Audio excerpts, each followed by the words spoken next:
백훈종의 전지적 비트코인 시점. 네, 여러분 반갑습니다. 이번에는요, 제가 그동안 투자했던 알트코인들에 대한 공통점을 한번 말씀드려 볼게요. 제가 이제 코인원 재직 시절 얘기를 드렸죠. 그래서 당시에 굉장히 핫했던 분위기 때문에 저도 알트코인에 혹할 수밖에 없었던 그런 어떤 뭐라 그럴까요? 그때 당시에 사회 탓, 어떤 환경 탓을 좀 해봤습니다. 물론 저는 이제 환경 탓하는 걸 굉장히 안 좋아하는 성격이긴 합니다만, 누구라도 그렇게 될 수 있었다라는 거를 한번 여러분들께 강조를 해드리고 싶었습니다.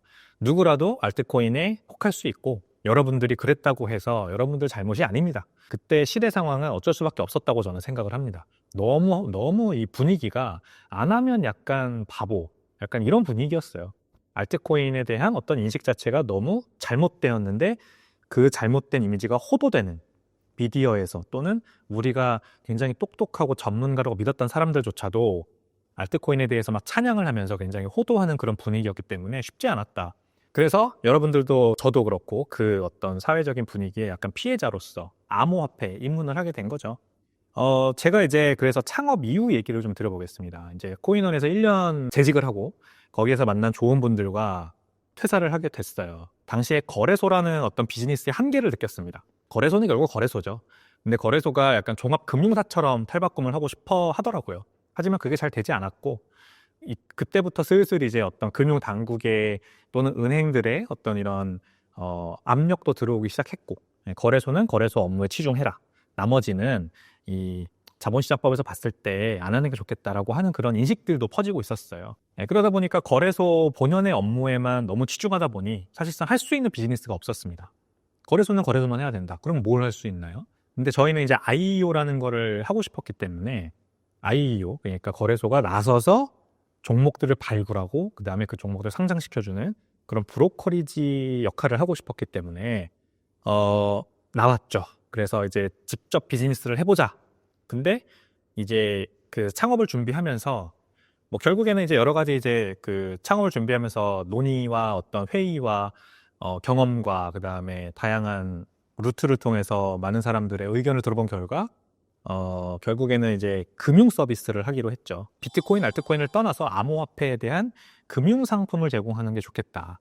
그게 예금 상품이 됐던 대출 상품이 됐던 뭐 현금과 이렇게 교환해주는 서비스가 됐던 다양한 이 금융 상품을 다룰 수 있는 서비스를 만들어 보자 하고 시작했던 게 제가 2019년에 창업한 이제 법인명은 DA 그라운드입니다. 지금 이제 스매시파이라는 서비스명으로 활동을 하고 있는데 그때 당시에 제가 그 DA 그라운드라는 법인을 창업하고 서비스를 막 만들 때 이 토큰을 발행해서 자금 조달을 하라고 하는 그런 주변의 권유가 굉장히 많았어요. 그러니까 일반적으로 스타트업이라고 하는 거는 그렇지 않습니까? 법인을 만들고 그 다음에 이 창업자들의 돈 또는 이제 프렌즈 패밀리 앤 풀 3F라고 하죠. 내 친구와 가족과 그리고 바보들한테 약간의 돈을 지원받아서 나의 아이디어를 현실화시키는 MVP, 미니멈 바이어블 프로덕트라고 하는 최소 시연 모델을 만들어서 그걸로 시장에 테스트를 해보고 그 다음에 그 테스트 받은 게 어느 정도 성과가 입증이 되면 이걸 가지고 이제 투자자들을 찾아가면서 이제 막 피칭을 하죠. 이렇게 좀 성과가 나오고 있으니까 투자해달라. 그러면은 VC들이 투자를 해주고 그렇게 회사의 가치를 늘려나가고 회사의 규모를 확장해 나가는 게 스타트업들이 하는 일입니다. 근데 이 ICO라는 게 2017년에 붐을 이루고 물론 한번 이제 크게 2018년을 겪으면서 크게 꺼지긴 했지만 제가 이제 창업했던 2019년엔 그래서 뭐가 트렌드였냐면 이 자금 조달 루트로서 기업들이요. 자금 조달 루트로서 토큰을 활용하는 게 굉장히 큰 또 붐이 됐었어요. 그러니까 알트코인들이 일반적으로 ICO를 할 때는 어떻게 하나요? 사실상 아무것도 없는 아이디어만 있는 바탕에서 그냥 코인을 발행하고 자금 조달을 했었죠. 근데 거래소, 이제는 2019년이 되니까 거래소 또는 뭐 비트코인, 알트코인 관련된 금융 서비스를 제공하는 여러 스타트업들이 자신들의 플랫폼에서 쓸 수 있는 코인이다 라고 하면서 거래소 토큰을 발행하는 게 유행이었습니다. 그래서 바이낸스도 BNB 토큰을 그때 만든 거고요.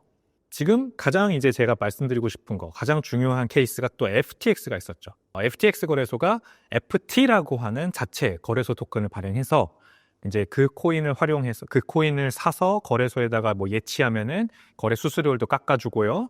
그 다음에 거래소 출금할 때, 코인 출금할 때 출금 수수료도 깎아주고 이런 이제 혜택을 주는 그런 게 그때 시작된 거예요. 그 다음에 저희 회사와 비슷한 금융 상품을 다루던 회사가 있었어요. 셀시우스라고 합니다. 여러분들 들어보셨나요?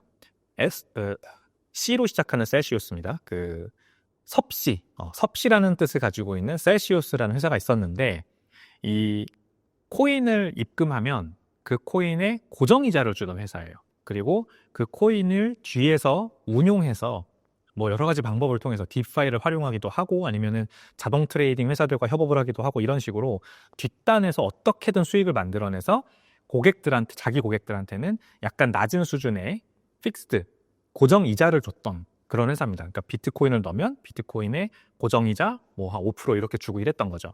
약간 은행같이 그렇게 포장을 했었습니다. 근데 이 회사도 셀시우스 토큰이라고 하는 CEL이라고 하는 셀시우스 토큰을 만들어서 거래소가 했던 것처럼 똑같이 이 셀 토큰을 사서 셀시우스 플랫폼에다가 입금을 하면 이제 이자율을 조금 더 준다던가 비트코인 원래 이자율이 5%였는데 6%로 올려준다던가 아니면 출금할 때 출금 수수료를 무료로 해준다던가 이런 혜택들을 입혀서 유틸리티 토큰을 만들어서 사용하기 시작한 거죠. 그리고 이게 약간 자본 조달의 새로운 어떤 혁명, 패러다임이다. 이런 인식들이 막 퍼지기 시작했어요. 그러니까 셀시우스도 회사예요. 스타트업입니다. 근데 이 VC들한테 신주 발행을 통해서 자본 조달하는 게 아니라 셀 토큰을 추가 발행해서 이 리테일한테 자본 조달을 하는 식으로 계속해서 언론 플레이를 펼치는 겁니다. 무슨 말인지 아시겠죠, 여러분? 제가 처음에 말씀드린 것처럼 자본 조달하는 게 아니라 VC들한테 투자 받는 게 아니라 셀 토큰을 발행해서 이 셀 토큰을 나눠주면서 자본 조달을 해서 회사 규모를 계속해서 키우는 거예요. 그러니까 이게 굉장히 신개념 자본 조달, 신개념 캐피탈리즘이다. 이런 인식이 번지기 시작했습니다. 그래서 저희 회사에서도 이런 거를 해야 된다는 목소리가 막 나왔었어요. 그래서 저희한테 막 이렇게 하라고 하는 뭐 주변에 저희 고객들이나 아니면 주변에 이런 지인들도 굉장히 많았고 그래서 저도 진짜 심각하게 고민을 했었습니다. 우리 회사도 토큰 발행해야 되는 거 아닌가. 사실 지금도 이렇게 하는 분들이 있어요. 이 스타트업 하면서 힘들잖아요. 자기 제품을 팔아가지고 영업을 해가지고 투자를 받아내야 되는데 뭐 시장이 좀 지금같이 경색돼 있고 투자자들이 지갑이 잘 안 열리고 이럴 때는 토큰 발행을 통해서 좀 돈을 벌어보고 싶은 그런 욕심이 생기죠. 쉬운 길을 가고 싶어 하는 욕심이 생기는 겁니다. 근데 이 토큰이 당시만 하더라도 이렇게 지금처럼 알트코인에 대한 인식이 엄청 안 좋지는 않았었기 때문에 아직도 가능성을 많이 봤었기 때문에 너도 나도 그렇게 했었다. 근데 이제 여기에 하나의 철퇴를 제대로 내려친 사건이 바로 테라 루나 사태가 되겠습니다. 테라 루나 사태 여러분들 다 기억하시죠? 권도영이라고 하는 한국인 창업자가 만든 테라 프로젝트라는 게 있었습니다.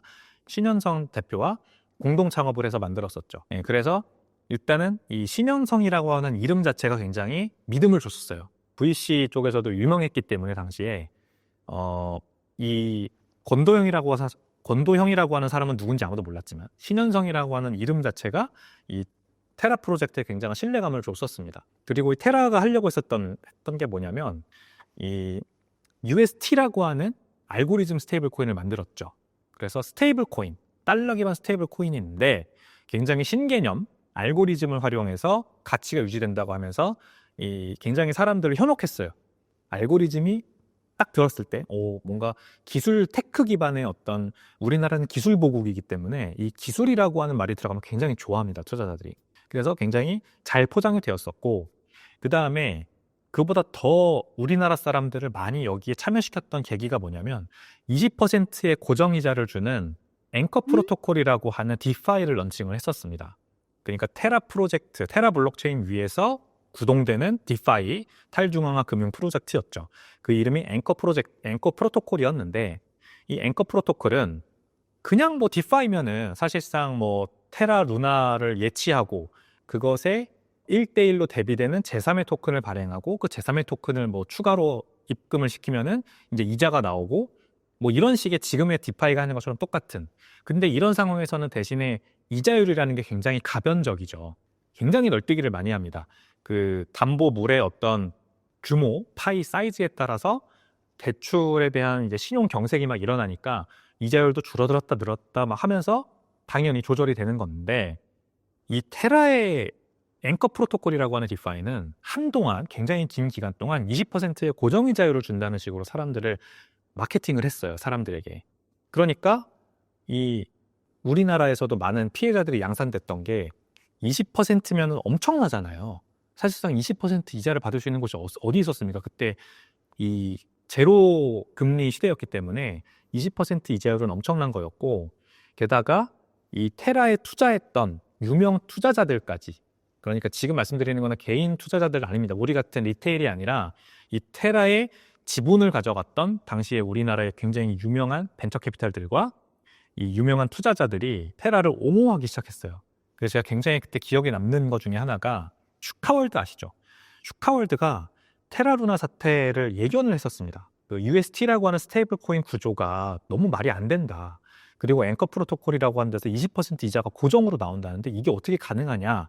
이렇게 되게 그때 당시에 굉장히 좀 옳은 얘기를 나서서 했었는데 이거를 막 비난하는 거예요. 그 유명한 투자자들이.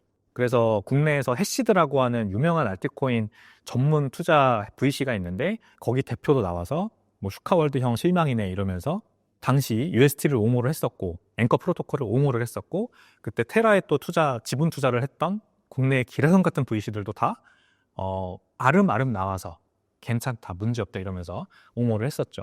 제가 그거를 보면서도 좀 불안하긴 했었거든요. 저는 앵커 프로토콜에 일절 투자를 하지 않았었습니다. 물론 어떻게 돌아가는지 알아보기 위해서 한번 발을 담궈본 적은 있어요. 소액을. 그리고 진짜 20%가 나오는지 봤어요. 나오더라고요. 되게 신기했어요.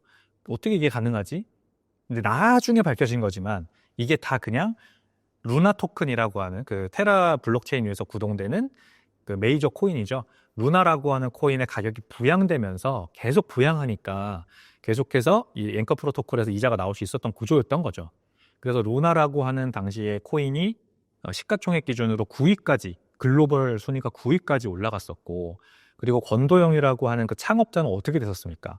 비탈릭 부테린이다. 아시아의 비탈릭 부테린입니다. 뭐 엄청난 아무튼 이제 옹호 세력들이 생겨나기 시작했죠. 루나틱이라고 하는 그 루나를 옹호하는 세력들이 트위터상에서 막 생겨나고 약간 분위기가 테라 루나를 까면은 큰일 나는 그런 분위기로 막 가고 막 이랬습니다.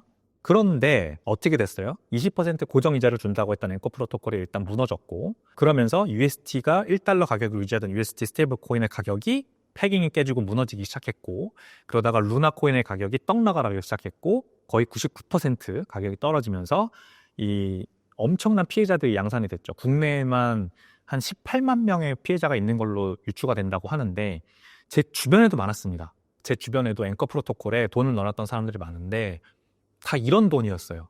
내가 몇 개월 뒤에 결혼을 한다. 그래서 결혼 자금을 모아놓은 게 있는데 그 결혼 자금을 조금이라도 불리기 위해서 앵커 프로토콜에 돈을 다 넣어놓은 사람들 또는 이제 전세 자금 대출을 받았는데 전세 그 실제 입주일까지 좀 기간이 남아서 전세 자금 대출 받은 거를 앵커 프로토콜에 다 넣어놓은 사람들 이렇게 대규모 그러니까 자신의 어떤 재산 규모에 비교하면 굉장히 큰 금액을 그것도 일정 기간이 지나면 써야 되는 돈을 앵커 프로토콜에 넣어놓고 이자를 받았던 사람들이 너무 많은 거예요. 이 사람들은 정말 큰 피해를 입은 거죠. 제가 그래서 이걸 보고 다시 한번 깨달았던 겁니다.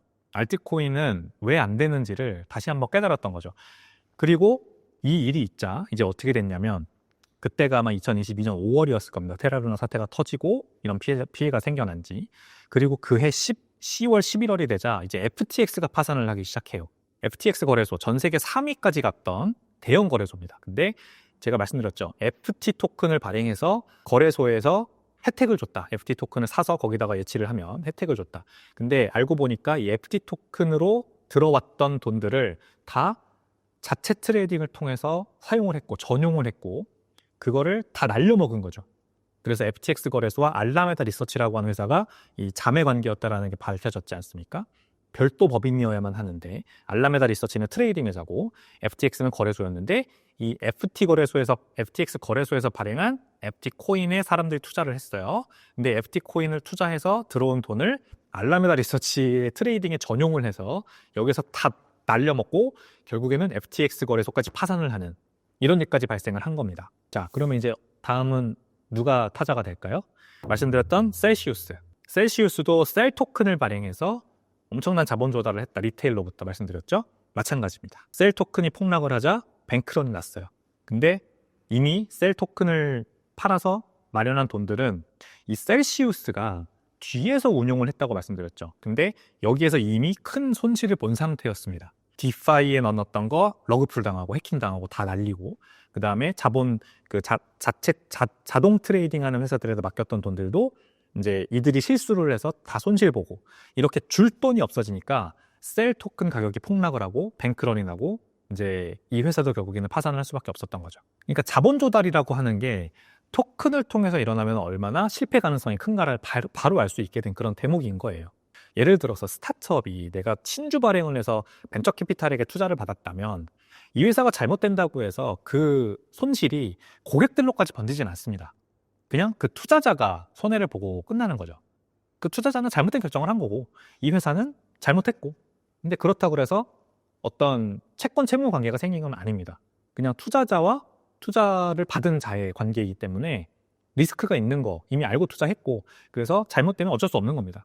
채권 채무 관계가 아니에요. 근데 이 셀 토큰이라고 하는 거, 그리고 FT 토큰이라는 거, 그리고 앵커 프로토콜에다가 돈을 넣었던 루나 코인을 투자했던 많은 사람들은 약간 이런 거를 채권 채무 관계로 인식을 하는 거예요. 나 이거 너 믿고 돈 맡겼는데, 너 믿고 코인 샀는데 거래소가 파산을 해? 돈 내놔. 셀시우스 파산해? 돈 내놔.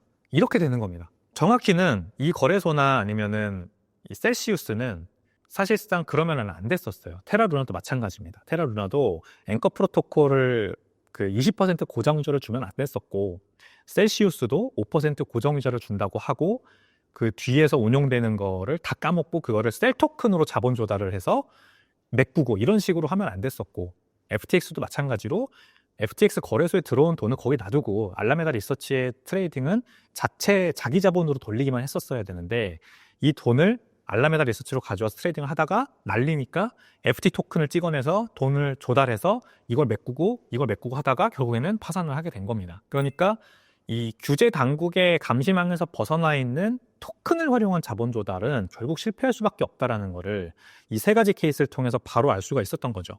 근데 이 세 가지 케이스가 아직 망하기 전까지 2022년 11월에 FTX가 망하기 전, 5월달에 6월달에 테라루나 사태가 발생하기 전, 그리고 셀시우스의 마신스키라고 하는 CEO가 이제 사기 혐의로 고소당해서 지금 이제 감옥에 가 있는데, 그런 일이 발생하기 모든 전에는 다 이 사람들의 우상화가 엄청 진행이 되더라고요. 찰스 호스킨슨, 브래드 갈링하우스, 비탈릭 부테린, 굉장히 큰 우상화가 진행이 되고 있죠. 지금까지도.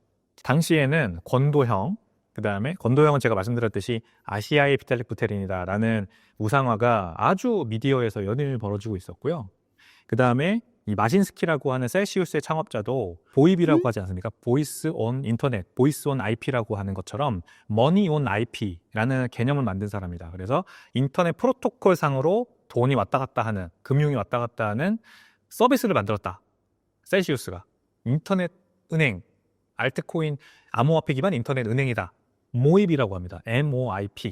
MOIP라고 하는 개념을 만들었다, 창시한 사람이다 하면서 굉장히 이 엄청나게 우상화가 진행이 막 미디어에서 되는 거예요. 뭐 FTX 창업자인 샘 뱅크먼 프리드는 말할 것도 없죠. 이 SBF라고 하는 사람은 이 마치 JP 몰건 같은 사람이다라고 칭송을 받았었습니다. 이 은행 위기 때 미국의 금융산업, 은행 산업을 구제해줬던 JP 몰건처럼 1900년대 때 이 암호화폐 산업이 2022년 이후로 굉장히 긴 윈터에 처하자 이 FTX의 창업자인 샘 뱅크먼 프리드가 자기 돈을 풀어서 막 이제 코인 가격도 부양해주고, 그 다음에 이 미국 정가에다가 로비도 해서 암호화폐 관련된 막 규제가 풀리게 하고 막 이런다고 굉장히 암호화폐 산업의 백기사라는 별명을 얻었었는데, 알고 보니까 뒤에서 그런 더러운 짓들을 하고 있었다는 게 나중에 다 수면 위로 드러났죠. 그래서 일종의 하나의 이제 패키지 형태로 테크트리를 타게 되는 겁니다. 어떤 이 알트코인 세계에서는 핫한 트렌드 하나가 나와요. 제가 앞서 말씀드린 것처럼 거래소 토큰이 이미 이제 잘 돌아가는 비즈니스가 있어요. 거래소라고 하는. 근데 이 비즈니스가 더 잘 되게 하면 위험이다. 더 거래소를 확장하기 위험이다. 라고 하면서 알트코인을 발행을 해요. 갑자기 없던 알트코인을. 그래서 자본 조달을 해요. 리테일들이 막 혹해요. 그래, 거래소는 잘 되고 있는 비즈니스고 망하지 않을 가능성이 크니까 이거 나도 투자하면 가격 오르겠지. 이렇게. 근데 알고 보면은 그 뒷단에서 이미 문제가 발생했기 때문에 코인을 발행했을 가능성이 굉장히 크다는 거. FTX도 그랬고, 테라루나도 그랬고, 그 다음에 이 셀시우스도 그랬다. 이미 문제가 터졌기 때문에 그걸 메꾸려고 토큰을 발행한 케이스일 가능성이 굉장히 컸다. 그리고 사람들 그걸 모르고 투자를 하는 거다. 그리고 그 와중에는 이제 무슨 일이 발생하느냐? 창업자에 대한 우상화가 진행이 된다. 이 기업들은 이미 토큰 발행을 통해서 돈을 잔뜩 자본조를 해놨기 때문에 마케팅에 큰 예산을 투입할 수 있어요. 그러니까 이 창업자들 이제 언론 인터뷰 잡아주고 그 다음에 마케팅 에이전시 써가지고 이제 그 키워드 노출이나 이런 것들도 다 신경 쓰면서 우상화 작업이 진행이 되는 겁니다. 근데 조금만 이제 들어가 보면 사실상 굉장히 이상한 점이 많았어요. 권도영 같은 경우는 어땠어요? 트위터에서 어떤 사람들이 의심을 제기하자 그 혹시 20% 고정의자는 어디서 나오는 건가요? 그러니까 네 뱃속에서 막 이렇게 답글을 달지를 않나. 그러니까 이 인성이 굉장히 바닥에 있는 사람이라는 게 너무나도 많이 드러나는 케이스가 많았습니다. 근데 그런 것들이 다 이제 언론 플레이로 묻혔고 마신스키라는 사람도 과거 이력이 있던 사람이에요. 과거에 이 금융 사기 전과자였다는 말이죠. 근데 그거를 언론에 싹 묻히고 이 셀시우스라고 하는 거에만 조명되면서 이제 우상화가 진행됐었고, 그 다음에 FTX의 샘 뱅크먼 프리드 같은 경우도 사실상 이제 지금 이제 고잉 인피니시라고 하는 책이 있는데 마이클 루이스 아시죠, 여러분? 마이클 루이스라고 하는 굉장히 유명한 머니볼, 그 다음에 이 빅쇼트 이런 이제 책으로 유명한 소설가가 FTX 파산 사태를 다룬 책입니다. 이 고잉 인피니트라고 하는 책을 보면은 이제 이 샘 뱅크먼 프리드가 어떤 인성을 가진 인물인지가 아주 적나라하게 여러 케이스를 통해 등장을 해요. 이런 것들도 다 이 쉬쉬하면서 숨겼던 거죠. 내부자들이 다 알았음에도 불구하고 이 사람의 끝을 알았음에도 불구하고 그냥 잘 나가니까 자기가 입신양면 하려고 숨겼다. 이런 것들이 다 드러나게 되는 겁니다. 예, 그래서 저는 알트코인들의 공통점, 제가 그동안 옆에서 지켜봐왔고 조금씩 사봤고 뭐 앵커 프로토콜도 사용해봤고 FTX도 사용해봤고 셀시우스도 사용해봤고 다 해봤지만 이런 것들의 공통점은 이런 테크트리 단계를 거친다라는 게 공통점인 것 같습니다. 저는 지금까지도 믿지 않습니다. 어떤 창업자가 있다. 그 창업자 뭐 괜찮아 보여요. 그리고 괜찮은 서비스를 만들어서 이미 그 운영을 하고 있어요. 근데 갑자기 알트코인을 발행한다. 자본 조달을 그걸로 하려고 한다. 돈 땡기려고 한다. 그러면 저는 일단 의심합니다. 뭔가 문제가 있구나. 뭔가 문제가 있어서 지금 이걸로 메꾸려고 하는 건가? 그런 의심을 하고요.